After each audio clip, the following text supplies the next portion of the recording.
There are things veterans were exposed to during service that no one talks about. Jet fuel, burn pits, solvents, radiation, asbestos. Stuff that sounds like it belongs in the science lab, not your lungs. And yet, here we are. But here's the kicker. The VA just changed the rules. Quietly, strategically, and if you don't know what to look for, you might miss the one line that could turn your denial into a full compensation package. I'm Ryan Rowley, and this is Simple Vet Benefits. And today, we're cracking open the new VA playbook so you can stop guessing and start winning. Oh, and if you want to skip the guessing entirely, get the vet rating guide at simplevetbenefits.com. And you could also book a strategy call with me.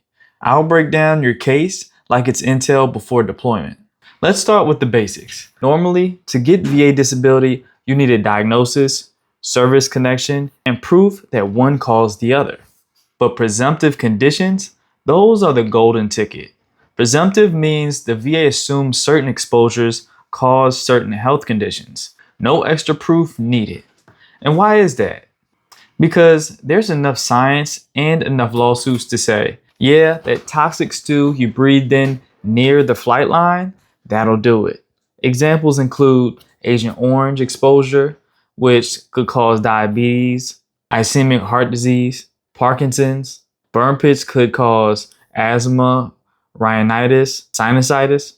Radiation exposure could mean leukemia, lymphoma. So if your job came with a daily side of carcinogen and now your lungs or liver are staging a rebellion, keep watching. The new rules. So what changed? In 2023 and 2024, the VA added over 20 new conditions tied to occupational exposure, and they expanded the list of jobs that qualify.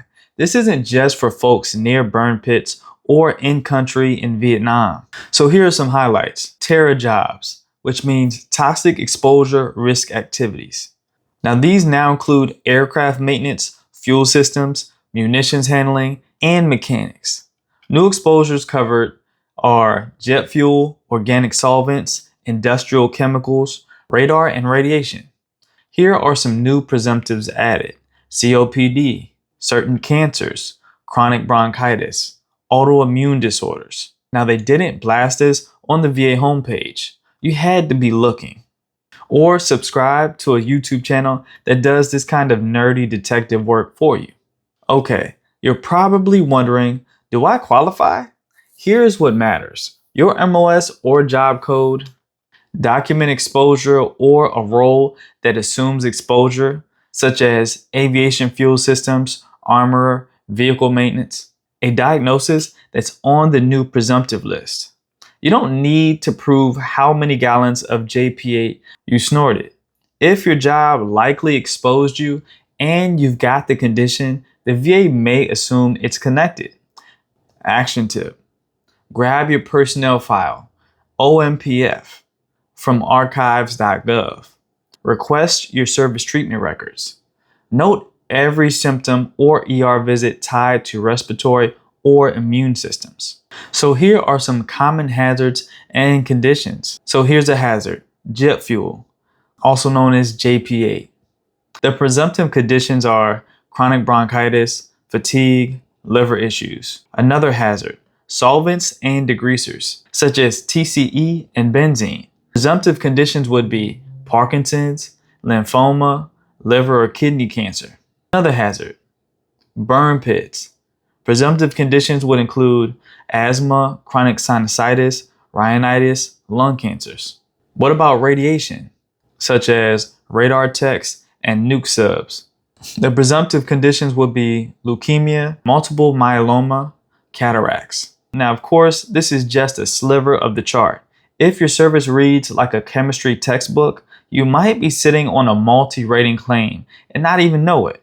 Here's a veteran story.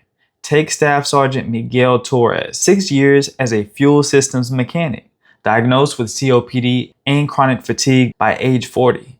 He got denied twice before the new rule dropped, filed again with the Nexus letter, cited the terror list, got 60% in 3 months. So now that you know the rules, Here's how you game the system legally.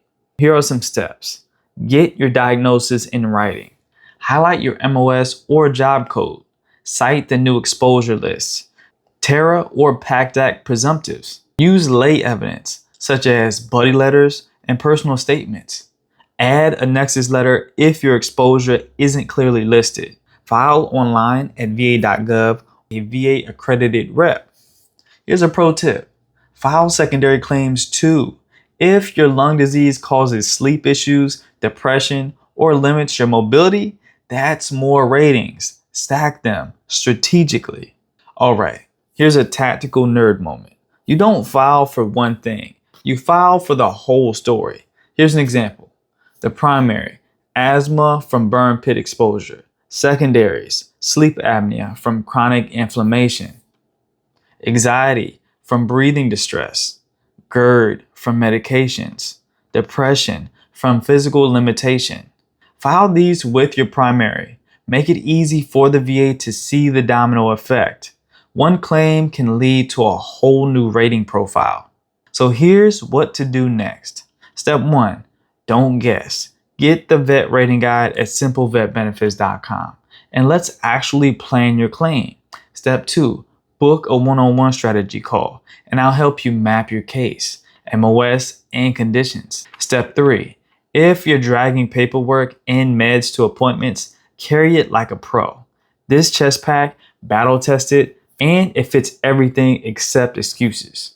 In the comments, drop your MOS and any conditions you think might be linked. I read everyone and I reply with ideas. Let's turn confusion into compensation. Do you think your claim got denied because of bad luck? Nah, it's more like paperwork judo gone wrong.